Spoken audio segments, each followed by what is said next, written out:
This is Keys to the Shop, Founder Friday edition. Today we're talking with David Morris of Dillanos Coffee Roasters. Well, hey everybody, and welcome to another episode of Keys to the Shop, where we give you the insights, inspiration, and tools you need to grow as a coffee service professional. My name is Chris DeFirio. I'm your host for the show, and as always, I'm happy to have you along today. Please do subscribe to the show if you haven't done so yet. And also, if this show has been helpful for you, if you love what we do here at Keys to the Shop, then please do leave a 5-star review over on iTunes. That would be so helpful. And I want to take the opportunity to let you know that Keys to the Shop is available for consulting and coaching for you and your business. So if you're looking to open your own coffee bar for the first time and want to get started on the right foot, or you already have a business but want to level up your operations, that can look like on-site consultation and evaluation of your business, or over the phone, remote consultation. There are a lot of options. Just reach out. Chris@keystotheshop.com is my email, and I would love to get on the phone with you and talk about how I might be able to help you in your situation. Again, that email for Keys to the Shop Consulting, Chris@keystotheshop.com.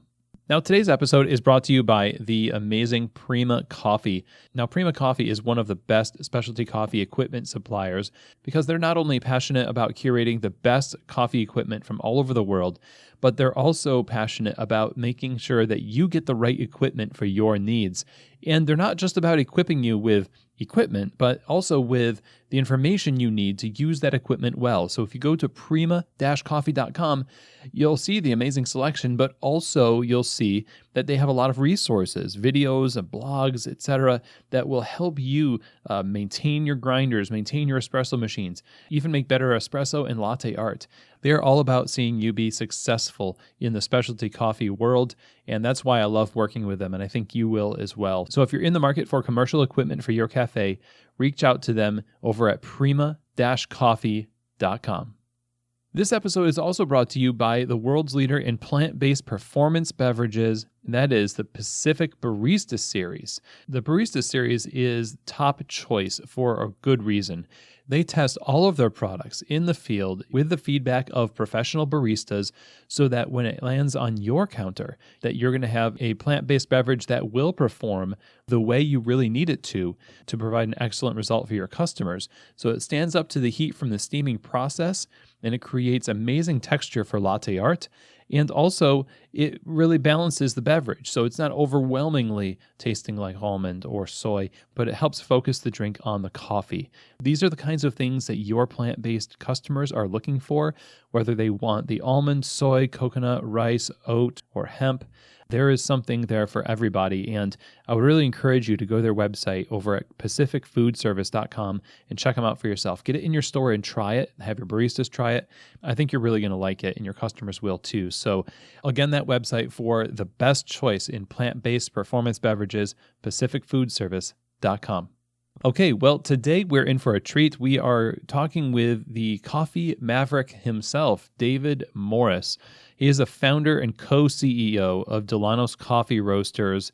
Dillanos sells wholesale coffee and other supplies to specialty coffee retailers across the U.S. and several countries, is an award-winning coffee roaster, been named Coffee Roaster of the Year, has been heavily involved in competitions over the years, and is consistently roasting some of the best coffee in the world. Dillanos has been in operation for the past 30 years, growing their company to where it is today from just a coffee cart in Sumner, Washington, and is basically now a household name. Chances are pretty good that you've heard of Dillanos Coffee Roasters. They're known for their excellent coffees, service, and their fun approach to doing business with their customers. And we're going to be diving deep into the history of this company, the ins and outs of it, with David today. David himself is a serial entrepreneur and leadership expert and a commercial real estate investor. David, along with his brother Chris Hare, have several business interests in hotels, apartments, office buildings, and various other business ventures. David is also the co-author of several books, including The Rolling Desk. And of course, you learn a lot over 30 years of developing a company like Dillanos. You learn a lot about people, yourself, business, etc. And we talk in depth about what it was like to found this company, some of the really challenging times that they had to get through in the beginning, what it was like to scale this company and also care for their customers and their staff along the way, and many, many more topics of conversation. So it is a very rich conversation with a lot of takeaways that I feel will be instrumental in helping you build a great coffee business. So without further ado from me, here is my conversation with the co-CEO of Dillanos Coffee Roasters, David Morris. Well, David, thank you so much for being on the show. I'm excited to have this conversation with you. How are you? I'm doing good. How are you doing, Chris? I'm doing well, trying to stay busy. And I've known you for quite a long time. And Dillanos, of course, is kind of a household name in coffee and especially coffee world. I would say kind of a roasting juggernaut in coffee. How many years has it been now? It's like almost 30 years, right? Yeah, it's January 11th coming up here will be 29 years. Wow. But the research and stuff like that, I've been basically in coffee for 30 years because it took a while to get everything rolling. But almost 3 decades of lots of fun. Amazing. So congratulations on that. How did things get rolling? What was the genesis of this adventure? So the genesis, I would say, is that I was a professional bicycle stunt trick rider. And my stepfather was always in business. He had a convenience store with a gas station and some strip centers and some real estate and some different business ventures. Also built homes. He was going to help me get started with a business. So since I was a bicycle freestyle flatland rider, I wanted to do a bike shop. So that's what I was considering doing and starting to look into it a little bit. But my wife at the time worked at Nordstrom, and Nordstrom had an espresso. Whenever it was in a mall, it would have an espresso cart outside in the mall area in front of the entrance to the Nordstrom store. So she worked in the cafe, which was upstairs, but she oversaw the cart, the espresso cart as well. And then at the same time, my brother Chris, who was 16 at the time, he worked in front of a grocery store at a cart, and he was saying, "Oh, this coffee thing is a huge thing, and this guy's making so much money, and it's like I'm just selling these drinks for whatever back then $2, and it only costs us 35 cents to make, and all this kind of stuff." So I thought, man, maybe the coffee thing's kind of a big thing. So started looking into that, and went and researched, went into people's places, measured their counters, measured all their stuff, researched machines, and then bought a used espresso cart from a lady who had one in front of a gas station. And it was a Faima espresso machine on a Burgess cart, which we still have out in the warehouse to this day, almost 30 years ago. Right. Burgess, big name there. Yeah, exactly. So, and then we opened it in front of my stepfather's convenience store. Him and I were partners on the deal, and started selling drinks to these loggers and people. I mean, the town is right up towards Mount Rainier. So it was people that hadn't really been exposed. I mean, it was 92. January 22nd, 1992 is when we opened it. And so a lot of people, there was some Starbucks, but most people, it was an education process that we had to go through to educate when people would walk up, it's like, what do we do here? How do we order? That was kind of how the early, especially coffee days were. It was more about educating the customer than anything else as far as marketing goes. So the carts at that time was the main thing. It was a huge deal back in the early 90s that just caused the explosion of specialty coffee. So did they hear about in the city, or specialty coffee is getting big, but we don't know what it is, and so yours was the first face-to-face encounter with it? Yeah, definitely one of the first up in the area. So if people were local to the area, we definitely had to educate them. They had no idea. It's also on the way to a big ski area. So they would be coming from, Seattle and Tacoma and the bigger cities, and they would have gone to Starbucks and things like that. So they had a better idea. So, it was very interesting. We had back then, Vivace was open in Seattle. So I learned how to do latte art from watching David Schomer. So I was doing latte art in 1992, which is weird because Awesome. Sam, who won the U.S. Barista Championship in 2019, I guess it was, or 2018, the year before this last one. It's weird because she wasn't even born. She wasn't even born when I was pouring latte art, and then she becomes the champion of the U.S. Barista Champion. I thought that was weird. So, and I had things like a 32 ounce Mondo Mocha, and just had to come up with. I was always trying to think of creative, fun stuff. I had a white chocolate mocha in 1992, which is before basically anyone else did. And so I was always trying to innovate, and I always needed some outlet for my creativity, which I'll get into as that as a downfall later on in the interview. But so it was fun. It was pretty innovative for just being in a hillbilly town like we were. It was really fun. So. Nice. So we did the cart, and it got really cold, real fast. Being up at 5 o'clock in the morning up there outside, with just a little awning over the top of us. So there's a place next door that my stepfather, he owned the little strip center next door, which had a video store and a pizza yogurt shop. And the pizza yogurt people, it was a we make you bake pizza place, and that place was getting ready to close down. They wanted to basically sell the business, but really they just wanted to get out of their lease. So it didn't cost us a lot of money to buy the business. I can't remember, just maybe $10,000 or something for some of their equipment. So they moved out, and then I moved the cart inside so people would open the door to walk in, and at least it was warm. It was still the cart, but at least it was warm. And then, but then I was also in the pizza business, the we make you bake pizza place, which I wanted to be in the coffee business. I was excited about coffee. I was using SBC, Seattle's Best Coffee, and I was just pumped about the whole thing. I loved going directly to the Seattle's Best office and seeing all their signage and seeing their stuff. And what can I get this?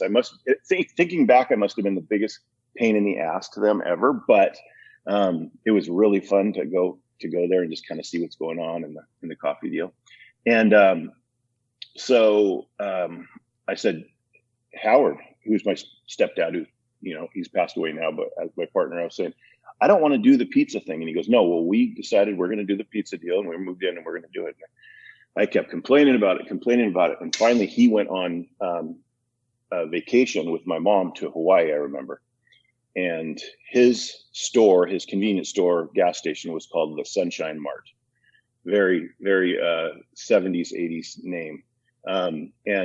So when he went on vacation, I grabbed all that pizza stuff, the prep tables and all that stuff, rolled it over to the Sunshine Mart and put it back in their kitchen area where they cooked chicken and joes and all that deep fried stuff.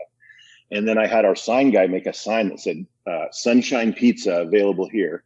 And so when he got back from Hawaii, he was in the pizza business, and I was not. And I was just in the coffee business. How did that go over? How did he react to that? Oh, not good at all. But he knew my passion for coffee, so it worked out in the long run. But yeah, it was a little tense at the very beginning. So, but what are you going to do? What was a passion for coffee that you developed? I mean, like, you had gone from that flatland BMX, competitive scene. Now you're into coffee. Was it just like owning your own business and operating it? Was it the coffee itself, kind of a mix of both? I'd say it was a mix of both. I would say, like I said, going to Vivace and watching them make their drinks, and going to the other different coffee, especially coffee retailers at the time, which there wasn't a lot, but there's Monorail Espresso and there's some other things. But I did have a passion for the coffee, but I did also have a big passion to write for the business side of it. So when I was a BMX guy, I dropped out of high school when I was 17, and went right off to New Jersey to an amusement park where they paid me $250 a week or something to perform. There's a clown in the act and all kinds of stuff, but it was at Six Flags over New Jersey. And so I was there and did that for a while, and being a young kid and heading straight out there is like a big learning experience. And then when I got back from that, we started to, partner and I started to go around to schools and so I'm 18 years old at this point, and I'm going around and talking to principals, which is right when you just get out of school, they're still like a authority figure for you. And here I am, this little kid with earrings and just, I don't know, whatever, goofy looking kid. And I'd go in there, and me and my partner would have to convince this principal that it was okay to pay us $500 for a 35-minute freestyle show in which the announcer is talking about goal setting and things like that while I'm doing tricks to music and stuff like that. So I learned sales because I had to sell these people on this deal, and I learned a little bit of fearlessness, which would be kind of the risk-taking side you need to be an entrepreneur. So I learned that from that experience, from being going in and doing these shows. And so we did the shows for several years up until I did a show, one last show right after we opened the cart, and it was a Seattle Sonics. Oh, I missed the Seattle Sonics, but it was a Seattle Sonics halftime show, and I remember wearing a Dillanos sweatshirt in the show. So I did have them going at the same time for just a second. So, what is it that made you completely switch over to just Dillanos? Age. I was 25 or 4 or 5 or whatever. Turns out a lot of these BMXers like Matt Hoffman and those guys kept going and are still doing it to this day, but mostly not. It's kind of a younger person's sport in general, especially back then. So it was just time to move on from riding my little 20-inch bike to making it in the real world kind of a thing. So all right, yeah. Kind of switching bikes. Yeah, yep, it's exactly. So the shop itself, or the cart, as it were, it obviously was well received and started to grow, and to the point where you did have like a full on brick and mortar. How different was that than just having the cart indoors? So it was a lot different in that it just felt more significant and more permanent and significant, and just felt like now we have a place. That's when we started to really develop our logo and our branding and different things like that. And so we did that in Buckley. Then we did it in 2 other towns locally around here, Federal Way and Auburn, Washington. And we had 3 shops going. And honestly, my personality is not as detailed as you need to be a really super successful retailer.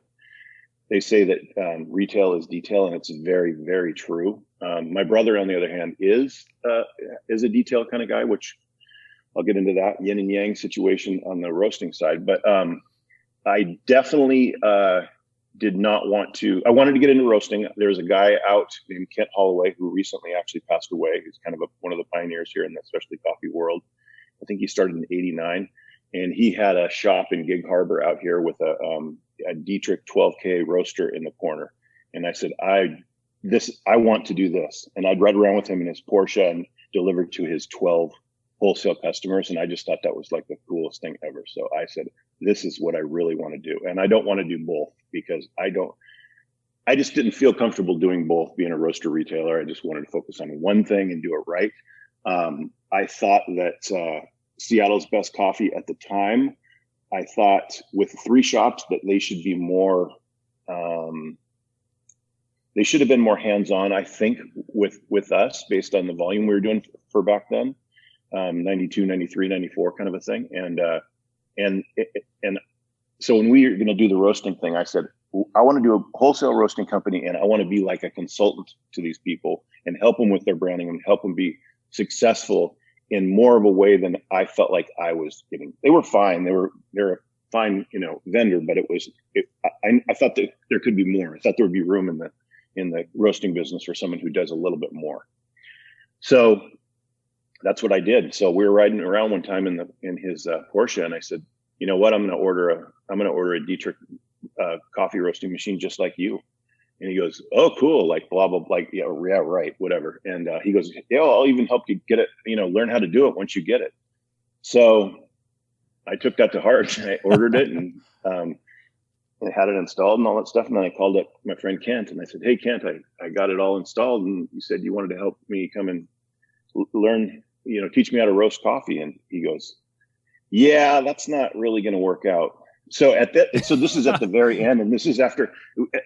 I should clarify that we used SBC up until about 8 months before we started roasting, and at that point we were using Austin Chase, which is his coffee. So it was a big account for him, really, especially when he didn't have that many accounts.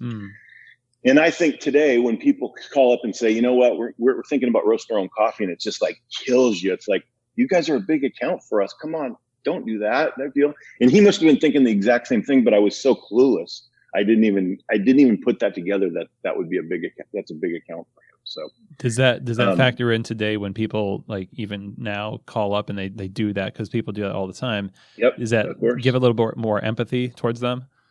Yes, it does. It does. Still, it's like a stab in the heart, but you know what? We have a lot of value-added stuff, so it doesn't happen near as much as it happens with some other people. I'm sure we have a lot of big accounts that who choose to focus on the retail side. Even like Bigby Coffee in out of Michigan, I think they have 350 locations or some ridiculous thing. Dominate the Midwest. So they never did roast, and they've just focused on the retail. And as far as I'm concerned, they're the most successful coffee franchise in the U.S.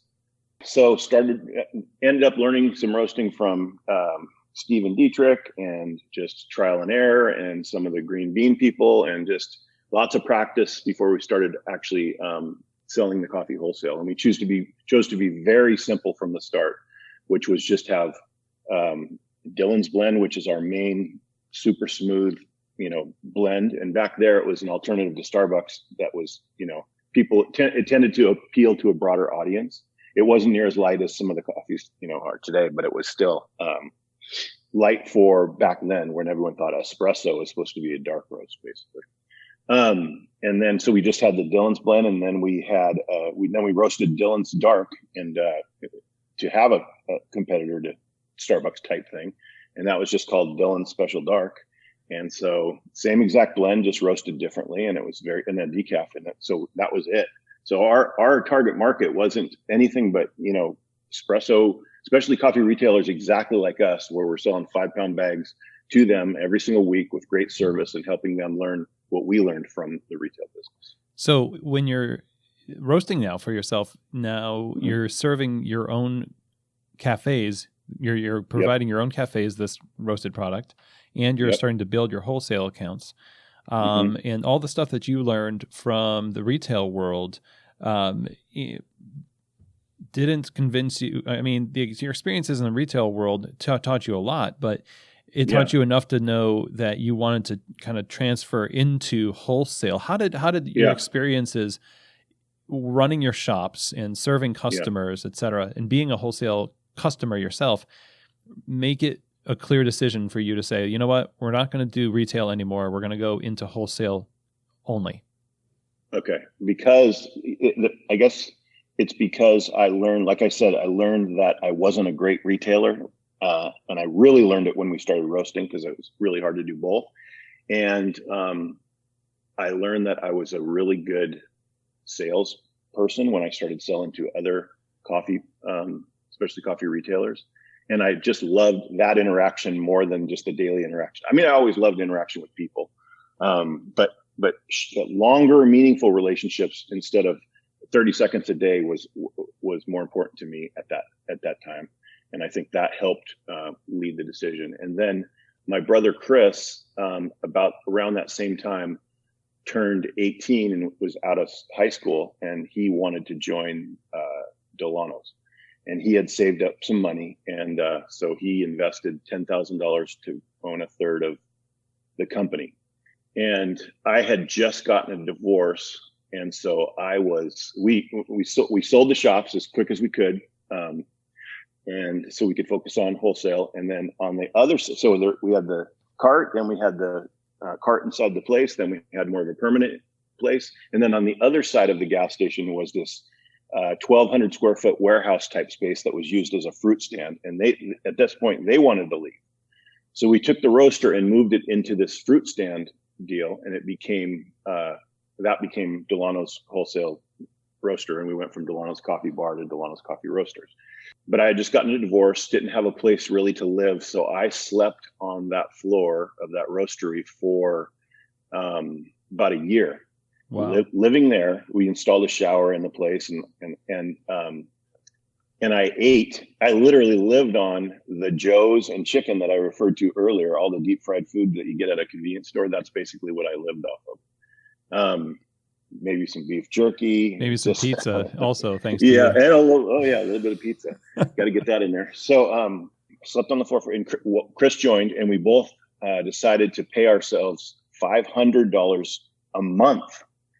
So this philosophy of paying ourselves very little at the beginning set us up for a great financial position throughout almost 3 decades that we've been in business. We've still approached the bill. I mean, I make more than $500 a month now, but the principle is still there and relative to how we do it. Transferring everything from retail to wholesale, you're cutting off a huge customer base of retail customers, right?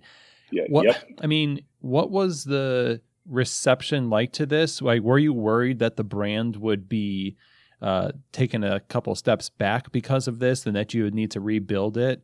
Or was it just like, this is another business completely? We're kind of restarting Dillanos. Yeah. The latter for sure. I didn't even think of how it would affect. We sold it to people and let them, as I think back, it basically was, I guess it maybe was an illegal franchise because we just had let them put the name on there and didn't have a licensing agreement, didn't have anything. So, but they kept the name Dillanos. So I was concerned about the quality issue, but I was so forward thinking that I was like, I'm not looking back. And I still continue to sell them coffee, but I didn't look back and just drove forward with a young exuberance of a young entrepreneur on fire, ready to take on the world. When I would sleep on the floor, I would listen to Anthony Robbins. I'd wear out Anthony Robbins cassette tapes. Right. Just listening to those over and over and over and literally, we're in this state of the art facility that's 30,000 square feet, and it's like a big giant warehouse, and we're do a fair amount of money revenue per year, and everyone says, well, did you ever think that would be like this while you were sleeping on the floor or even in the cart or anything like that?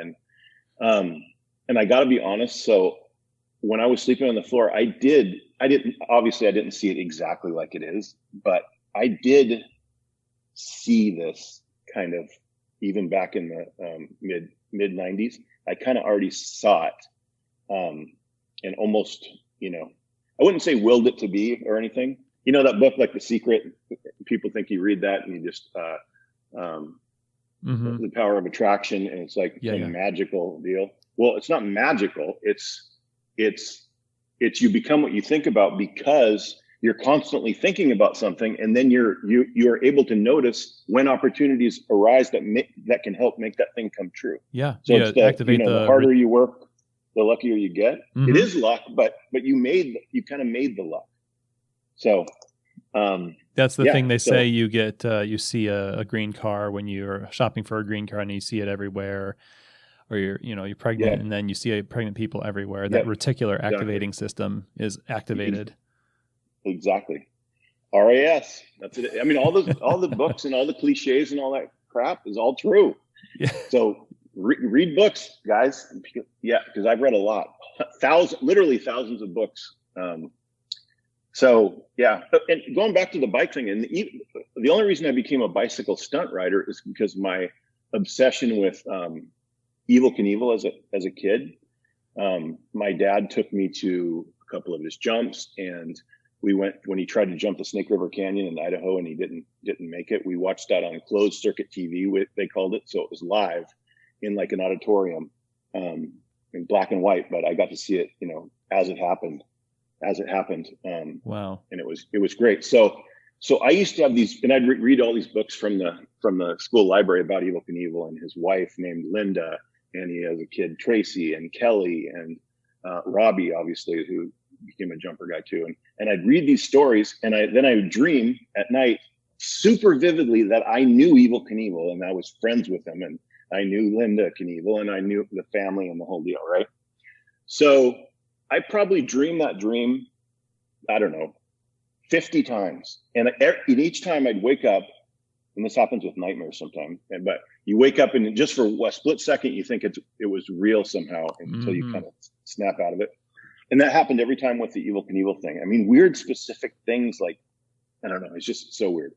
So, so my infatuation or my, obsession basically with Evel Knievel got me to the whole bike, copying him on a bicycle when I was younger, and then eventually became, the BMX freestyle guy. And it all was from Evel Knievel.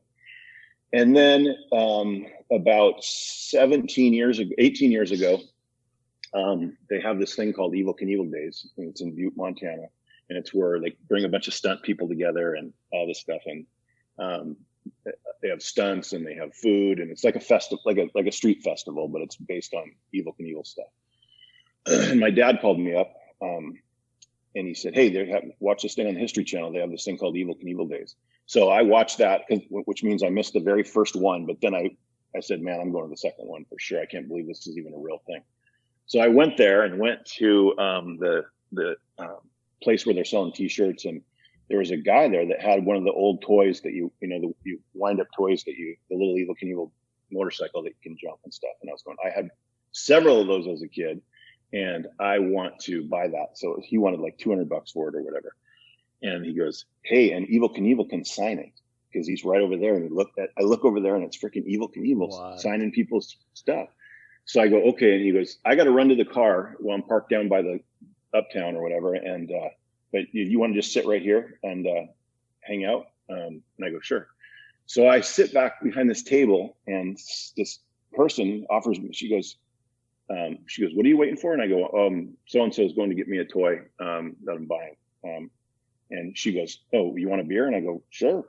Sure. And so she hands me a beer. She goes, "I'm Alicia. I'm Evel's youngest daughter."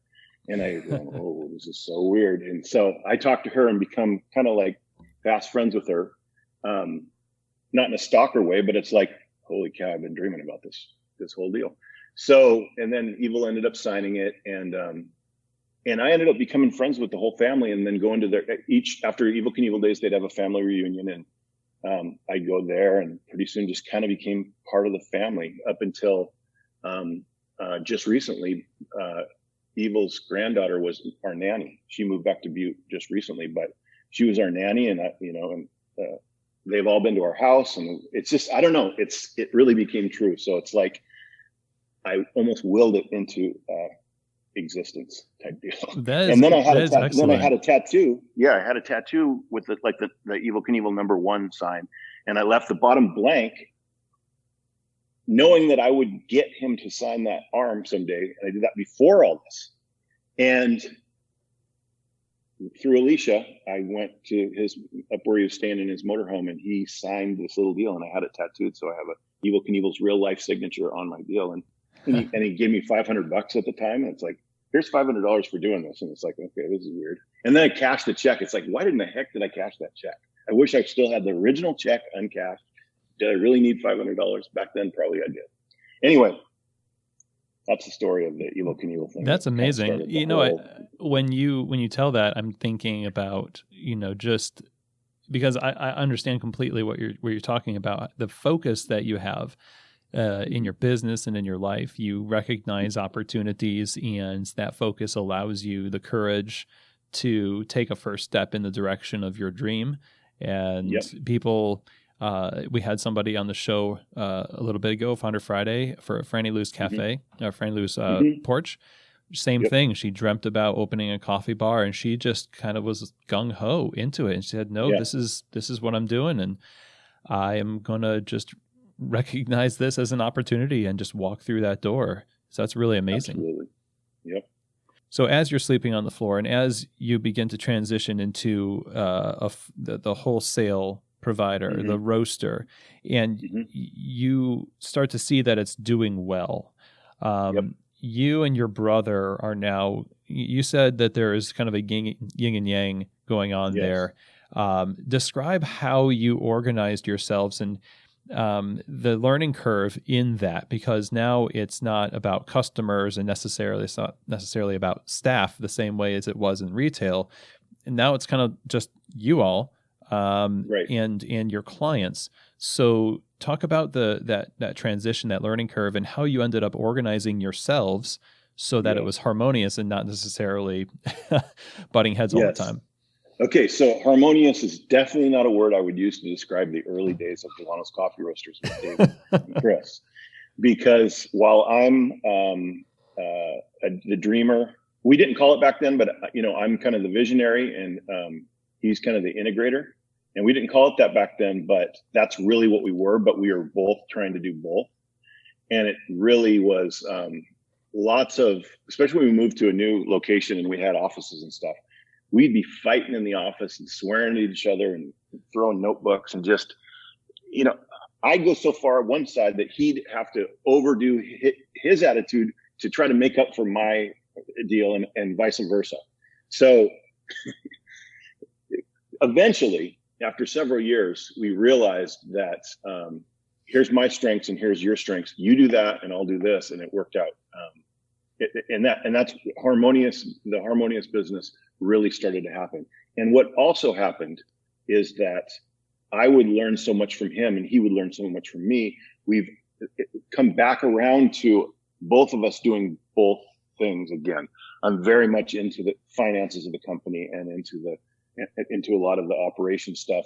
And he's still into the sales side of the business now and back again, kind of a thing.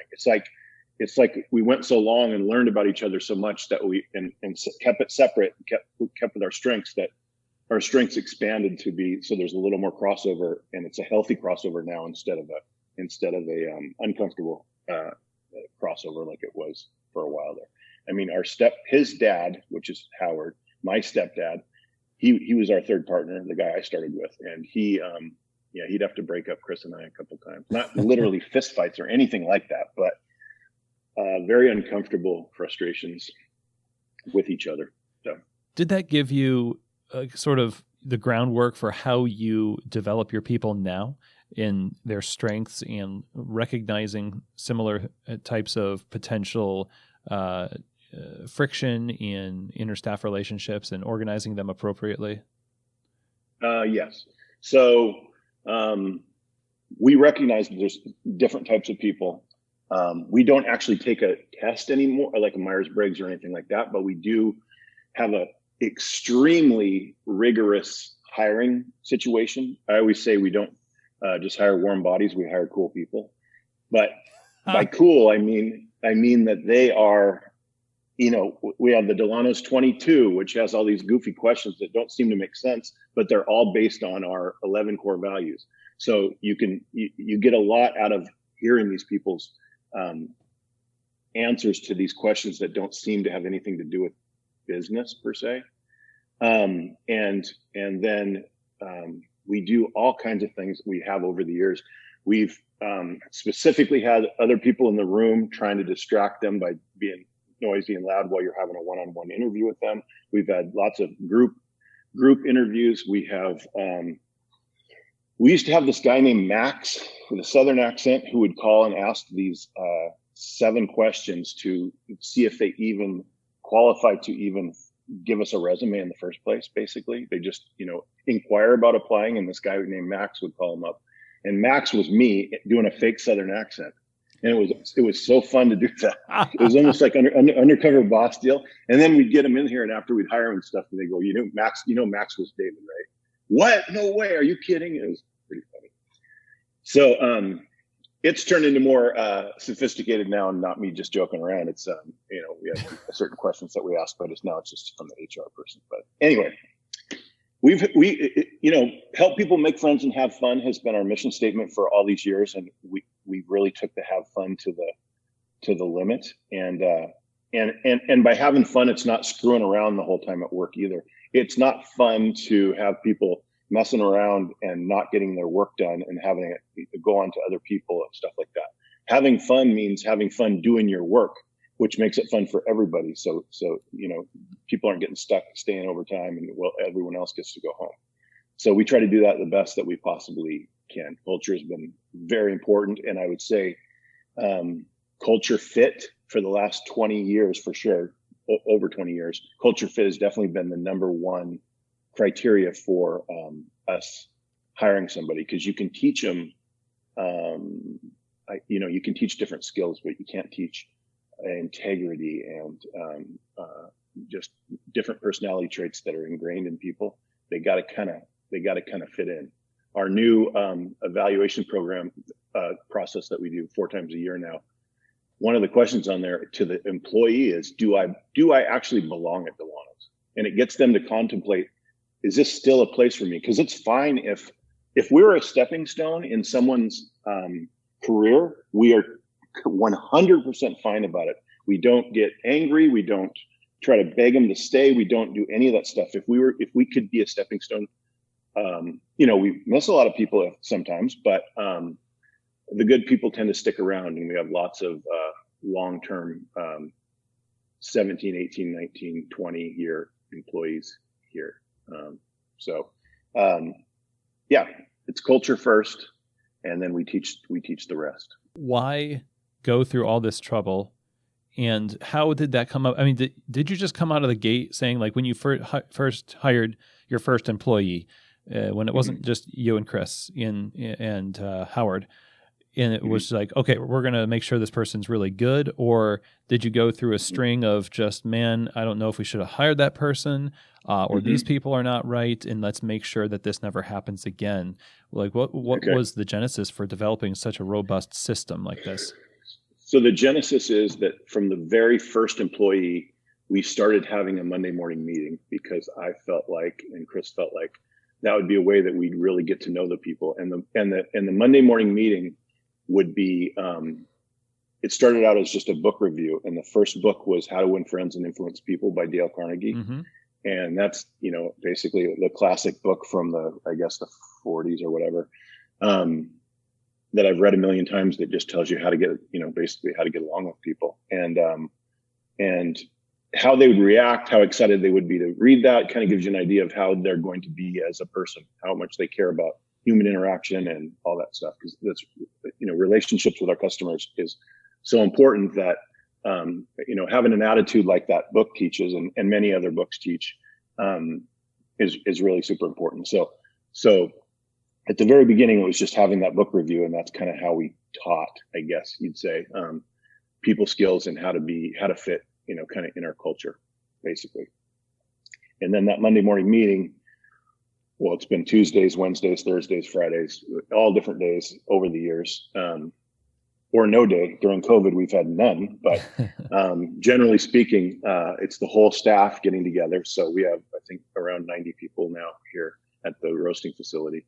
And we get them all together in one room, and we, the new employees spin a wheel and, answer 3 or 4 questions about themselves to get to know the person. And we play little goofy games, and I don't know, it's kind of a rah-rah deal a little bit, but not really superficial rah-rah, but more informative, I'd say. It keeps you connected, I imagine, because you do have a lot of work to do. And in a facility like yours, like the size you are now, it could be easy to just clock in and clock out and sort of work a whole shift and never really connect with the people you're working with. Yeah, absolutely. Absolutely. It's been almost 30 years now, for, 30 years, basically. And a lot has changed in the industry. Yep. And I wonder how you approached keeping Dillanos up with what changes were happening in the industry decade per decade, and even more granular than that, I imagine. So you have these core values, and from what I've read, they're, they affect the quality of the coffee, but it says more about the people and the culture, like you're talking about, than it does about the sourcing necessarily, or the roast style or thing. So how do you approach presentation of the brand when it comes to the product over the course of coffee's history, or your history? So we have from the very beginning, from just having the two blends and decaf and focusing on specialty coffee retailers, we've maintained focusing on specialty coffee retailers. So the only way we're not in specialty coffee retailers is if it goes through Cisco or another distributor or a different avenue like that. So our hardcore focus on specialty coffee retailers, whether it's the walk-in, super high-end, third wave type, whatever shop, or it's a drive-through that's more, we have drive-throughs everywhere here in the Pacific Northwest, like crazy. Thank God we have so many drive-throughs, that Dillanos has so many drive-through customers during this COVID thing, because we didn't even miss a beat. We had a 2 weeks of straight down, but then 2 weeks of straight up. So nice. It was like a super V-shaped recovery type situation because so many of our customers are drive-throughs. But we have approached the coffee quality deal, which we have coffee from that any drive-through would be proud to serve or whatever. But we also have super high-end coffees that the highest level of quality would like to serve. And it's kind of been hard doing that balance. And I think that even though it's always been there, our perception of us was more, I guess I'd say more drive-through type coffee. I wouldn't call us like the drive-through coffee, but like, I don't know how to say it. Great specialty coffee, but not the highest end. And now over the last 15 years, we've slowly, with Phil's help and when Sam Spillman worked for us, and just everyone kind of helps raise the awareness and raise the quality of the coffee. And our reputation has followed that. And we supplied Layla with her coffee when she won in 2000, whenever it was, when she won the U.S. Barista Championship. And then of course Sam, and that's Phil working hard with her, and going to Origin and picking up the greatest coffee and just working over and over and basically paying her to practice. And that investment, everyone doesn't do necessarily. So, but we took it seriously and yeah.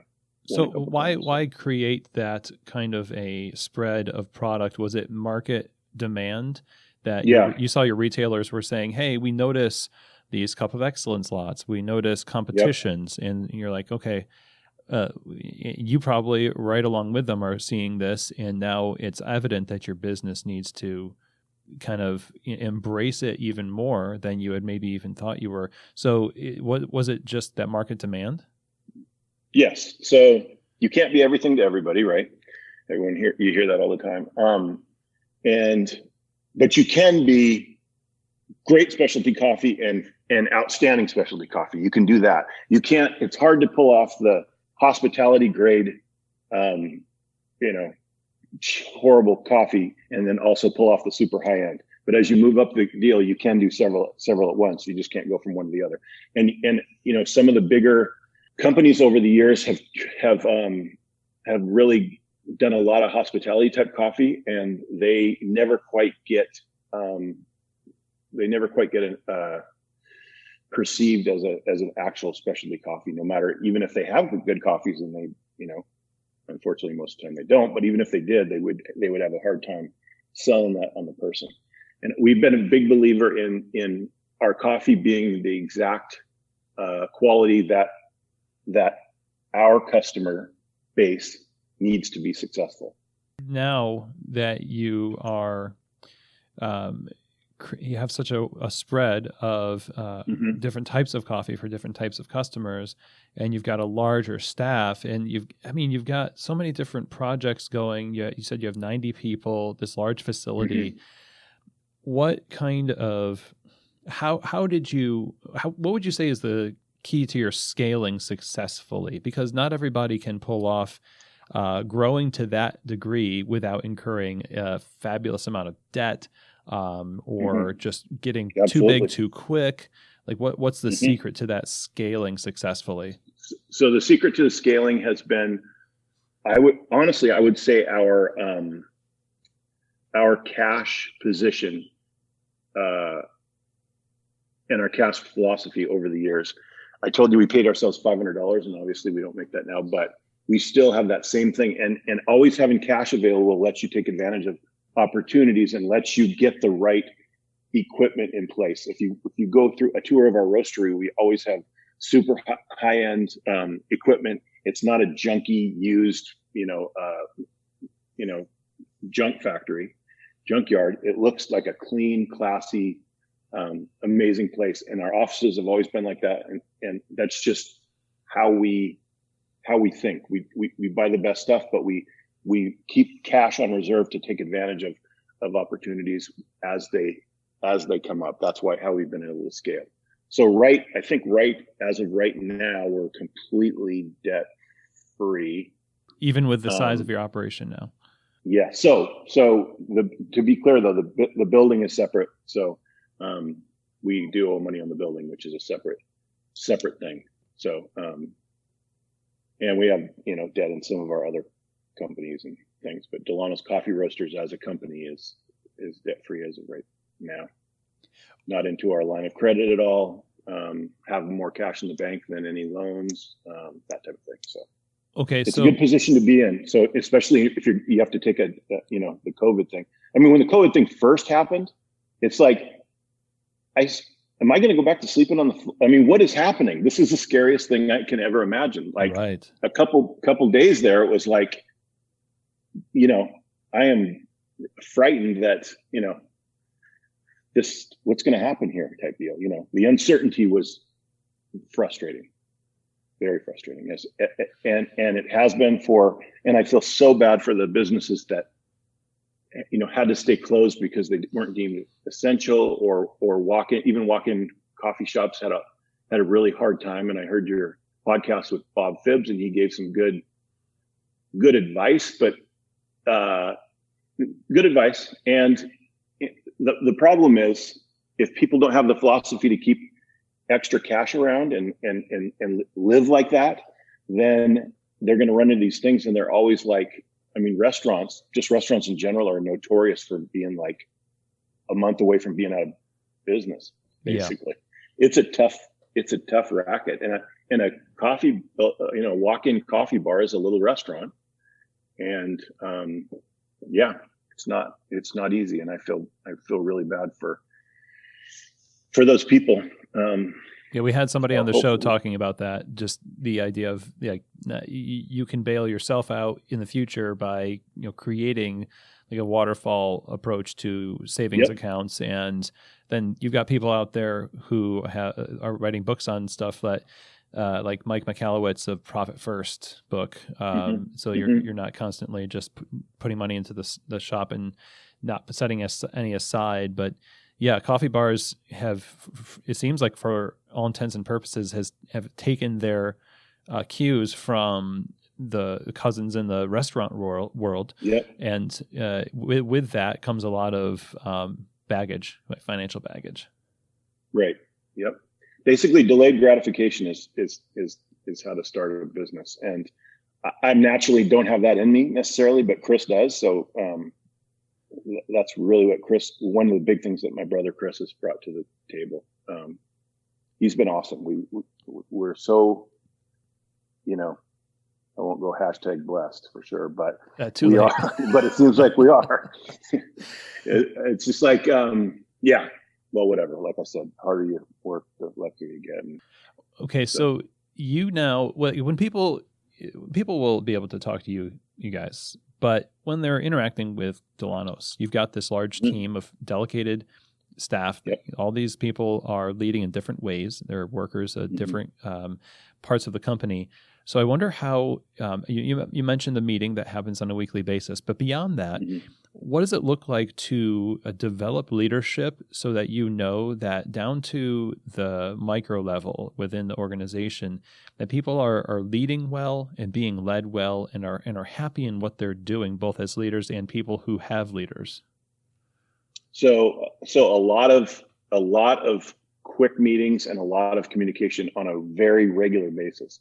So they used to all of our leaders have to have a one-on-one with every employee that is under them every single week without exception. And we've been doing that for about a year and a half, or no, probably 2 years. Amazing. Where that's been, yeah. So ironically, though, what we've learned from that is there's doing it that often is they have less to talk about. And it isn't all about business. It's about anything. It could be about freaking conspiracy theories or whatever, especially nowadays. Yeah. It can be about their personal deals or whatever. But our new thing we're doing is going to be the quarterly review where they ask a series of questions and answer a series of questions about, do I belong, all that stuff. And we rate them on some stuff, they rate them on some stuff, and that's quarterly. Because, and they can continue to do the one-on-ones if they want. That's an optional thing, but it's not required. Because now we are holding them accountable and expecting them to interact more with their staff, actually on a daily basis, but just not such a formal sit down and we got to make this thing last 45 minutes type thing. But it's to check in and to find, know what's going on constantly with these people. And so training them on and holding them accountable and make sure that that's happening. Communication, it's got to be the number one problem in every small business, I would say. People, you have meetings and with leadership gets together and they talk about something over and over and over again, let's say.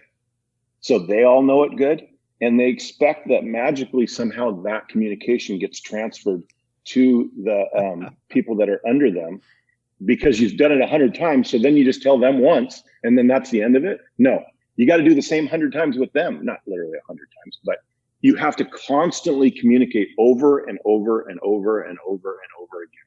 Constantly communicate. That's, every business that we're involved in, I wouldn't say has a problem with communication. I would say every business has a problem with communication and they should be working on it. So we have really tried to work on our communication and our cascading message that we come out of our leadership meetings with. We always have a cascading message and that gets sent out via our text communication and also our email communication to everyone, and also on screens that we have around the facility in the employee areas and the non-employee areas. And we've just tried to come up with many modes of communication so they're getting that message 6 or 7 times instead of us just assuming they're understanding what we're saying. Well, they got a lot going on in their minds, right? Like it's easy to forget if they only hear once on a text message or a Slack channel or something like that. It's just going to go, not because they don't want to hear it. It's just they're hearing so many things. Yes, exactly. And then in today's world of Instagram and stuff, it's like they're hearing a lot of things. Well, how do you keep yourselves accountable for not overwhelming them with too much communication? I guess never a problem. Is it? No, never. That seems to be never a problem. We're still trying to build up to make sure we have to over communicate the right amount. It's never been a problem where we've communicated something too much. I would not say. Okay. It's not like every detail is getting communicated with them. It's more like we're choosing the most important communications that we need to get through to these people to run the business successfully. Like pick our battles, kind of a thing, and then that we hammer 6 or 7 or 8 times. That's what I mean. Yeah, like how do you pick your battles?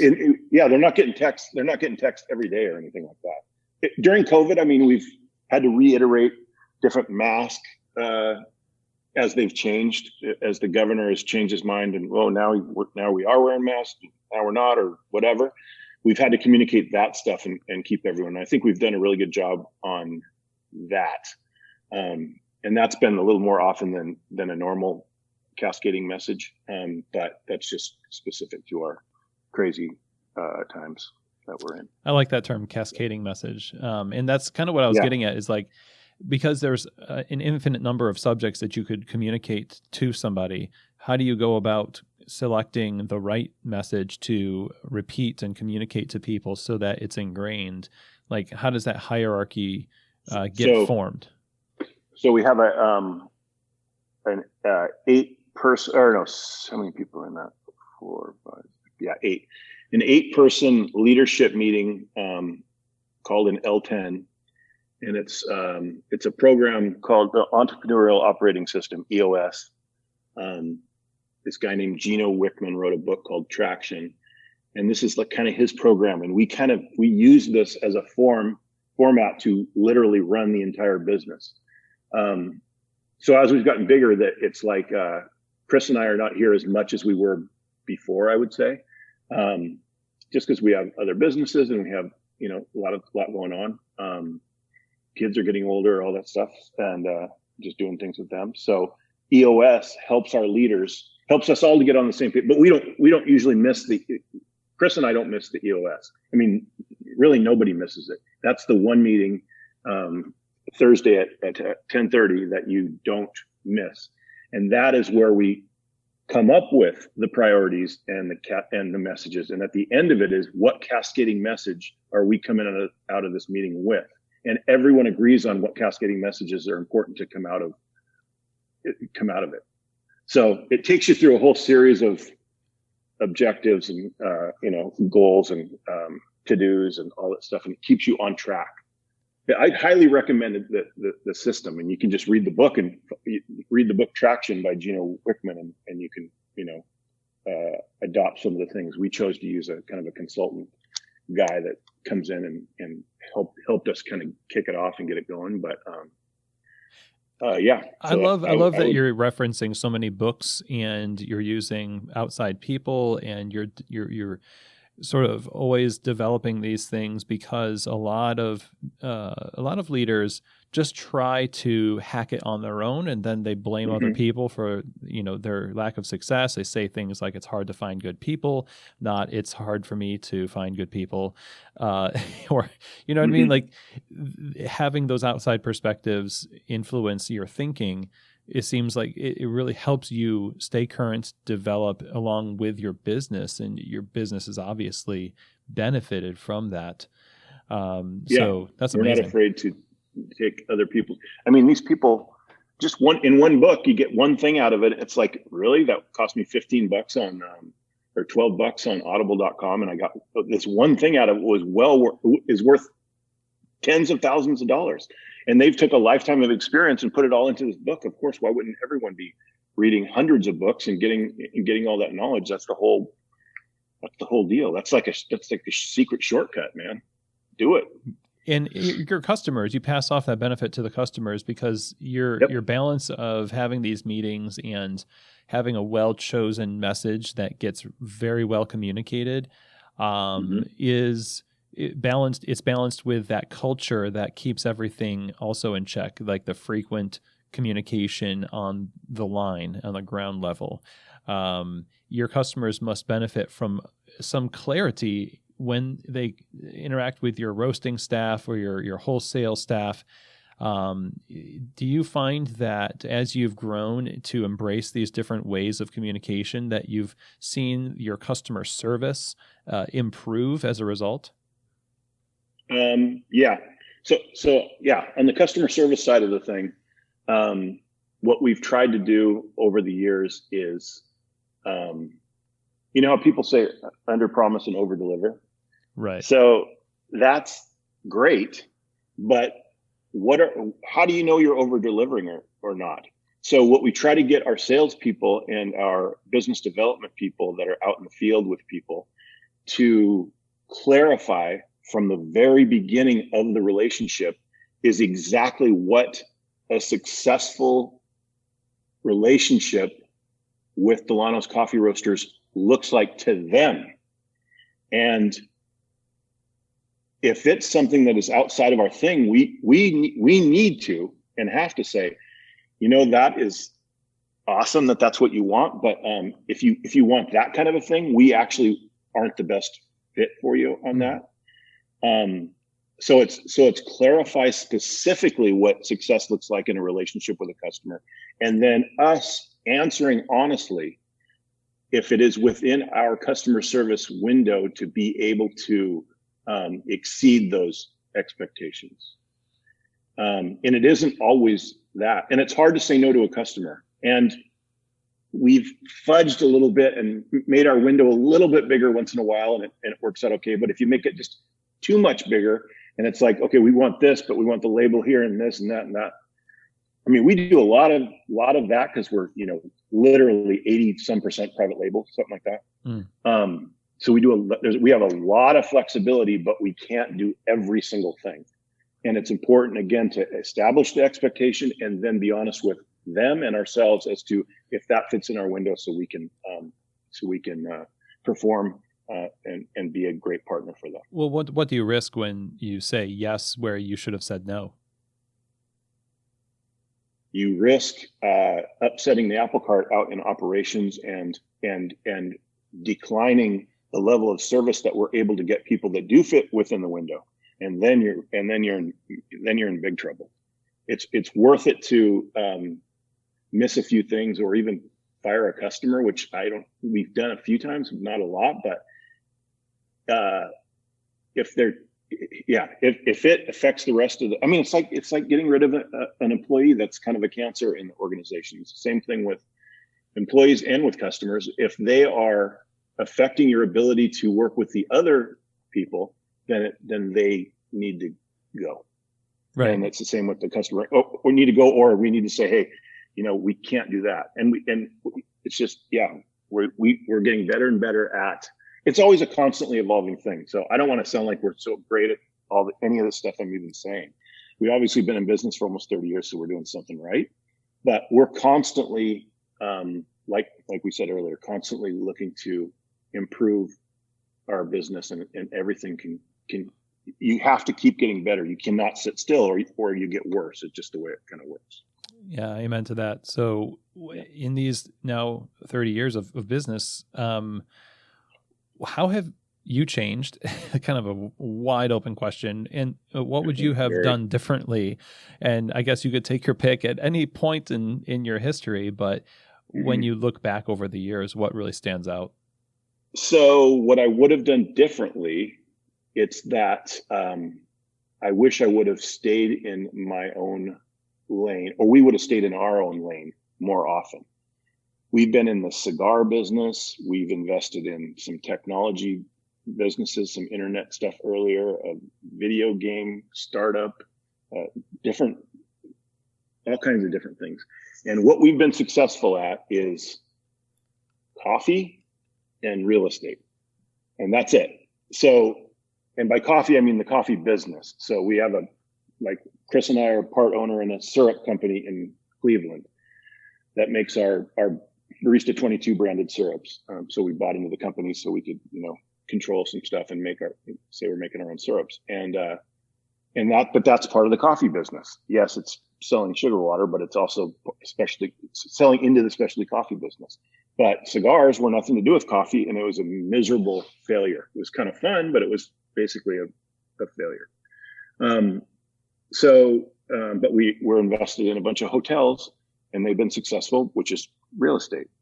And we have an interest in a drive-through coffee chain that's very successful, and it's in the coffee business. So it's like, stay in your lane. You can't do everything, so just focus on what you can do right. And we didn't always do that. We've been in all kinds of stuff. Part of it is I have an innate desire to get my creativity out there somehow, and to my detriment sometimes, because it was off the deal and out of our, like I said, out of our lane. So I wish the one thing that we would have done different is stay in our lane, stick to coffee and real estate. So did you need to do that though, to know that? That's sort of the, yeah, probably. That's the, yeah. Yes, I did. But maybe now, I'm on this podcast, someone will listen to that and stay in their freaking lane and be a lot more happy and successful. Yeah, if somebody's out there just looking over some paperwork for investing in a cigar business, exactly. Maybe. Don't do it. Yeah. Now, what about you as a leader, as a person? Contrast and compare yourself to, the days where you were on the floor of the roastery to right now.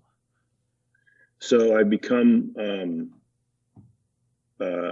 calmer, more a better listener, And no, actually, I'd say not better listener, a better hearer. I always would kind of listen, but I didn't necessarily hear the person. Part ADD, kind of just general personality and that kind of deal. It's just the way it is. So I've had to adapt. So there's a fine line between adapting what's naturally your personality. There's two ways you can go with it. You can beat yourself to death and try to change it, which some stuff can be changed and some stuff's kind of tough. Or you can hire a better person for that, or partner with someone or whatever. So at first it was Chris and I being yin and yang, and it was me just staying in my deal and not working too hard on, becoming better, like a better listener and a more calm, consistent person. But then slowly, I don't know, getting older maybe even or whatever, but definitely a lot more calmer, better listener, better hearer, and just more consistent. If you come in and talk to me, you know what you're going to get. It might not be a super hyper guy or someone who's whatever, more consistency, I guess. Yeah, that breeds a lot of approachability too, doesn't it? Yeah, for sure. And I've always been a super big people person, so I've been approachable, but now it's probably funner to approach me. Or more fun. Is that a word? I don't know. Funner is not a word, I don't think. It is now, yeah. Anyway, it is now. I had fun talking to you. This whole thing has been really fascinating to learn a lot of the details of your history. And of course, 30 years, this has been an hour. There's numerous untold stories. And I'm really thankful for the business that you are all today, and for what you've done in the industry, and for coming on the show. Thank you again. Absolutely. I guess I have just one last question here, because right now, like even after 30 years of just amazing business, COVID rocked you at first, everybody, we're still in the middle of it. It's not past yet. And so what kind of advice would you give to people? And it doesn't have to be necessarily like COVID related specifically, but owners and operators out there who do have dreams of scaling their businesses or expanding their roasting operations, even in the midst of stuff like this, what kind of encouragement or advice would you give them that you think would really help them along the way? So I would go back to some of the stuff that I would just highlight some of the things I already said. Well, basically 4 things, and 3 of them I already talked about hiring warm bodies, not hiring warm bodies, but hiring cool people, of course. That is, you got to have the right people in place, or forget it, or make your life living hell. And then over communicate way more than you think you should be, but make sure it's the right things you're communicating, and have a mechanism in place to make sure you're communicating the right things. Of course, stay in your lane, like I just talked about. Don't try to be everything to everybody, and focus on what you are into and what you're excited about and what you're good at, and what business you're actually in, and don't get yourself spread out over a million different things. And then lastly, which is probably my best trait, I would say, and I even give an award out every year at the Christmas party called the David J. Morris Resourcefulness Award. And have an attitude of resourcefulness at all times, and know that anything is possible with the right resources and the right references and the right, there's someone out there that can help you get what you need done. Right. So reach out to them. Yep. Reach out. Even famous people, non-famous people, people respond to you. Social media, LinkedIn, whatever. Don't ask a super successful person to pick their brain and you'll buy them lunch, because they don't care about a free lunch. And I hate the term "pick your brain," so I don't know. Right. You have something to bring to the table, kind of thing. I don't know. Offer to pay them real money, even though no one will take it. That's a real successful, cool person. Yeah, that's great advice. And again, thank you, David. How can people get in touch with you and learn more about Dillanos? Well, Dillanos.com, Dillanos.com. And on social media, I am Coffee Maverick. So on Twitter and Facebook, I guess, is The Coffee Maverick on Facebook, Coffee Maverick on Twitter, and Coffee Maverick on Instagram, and just David J. Morris on LinkedIn. Excellent. Thanks again, David. Okay. Thank you, buddy. Well, I so appreciate this conversation with David today. Some of the things that really stood out to me was this focus on making sure that you're working with people, like he said, not just warm bodies, but cool people. Another way of saying focus on the culture. Make sure that these are people that are going to be in line with your values. They're going to work well with the other people that you've got in your business. And, it's just an emphasis on hiring the right people. And I don't think any of us need any more convincing on a point like that. But sometimes we forget about it and we make, rash decisions that's not fair for us or the person we're hiring into that position. And so I love the attention they give to that, as well as the attention they give to communicating the right things in a very purposeful and thorough way, especially at the size that they are. That's important, but it's not just big companies like this that need to focus on that. Small companies also very much need to focus on their communication always, as David says, and even if you're just you have 5 staff, being able to communicate the right message the right way, consistently and thoroughly, so everyone understands, is so critical, as David was discussing here. So lots of great things. I hope that you walked away with some really great nuggets of wisdom and truth there. And my thanks to David Morris for being on the show. We appreciate your example and your insights here at Keys to the Shop. Thank you so much, sir. And you can reach out to David by clicking on the links in the show notes to his social media. And if you want to learn more about Dillanos Coffee Roasters, just go to their website, dillanos.com. So if you want to reach out to me for anything, questions, comments, feedback, or inquiries about Keys to the Shop consulting, then reach out using the email chris@keystotheshop.com. And I look forward to hearing from you. Now stay tuned for our episode next week on Tuesday. Got a really great episode coming up with the one and only James Hoffman. So stay tuned next week for that. And that is the end of today's episode. Thank you so much for your time and for listening. I appreciate all of you. And as always, I hope that this episode has truly given you keys to the shop.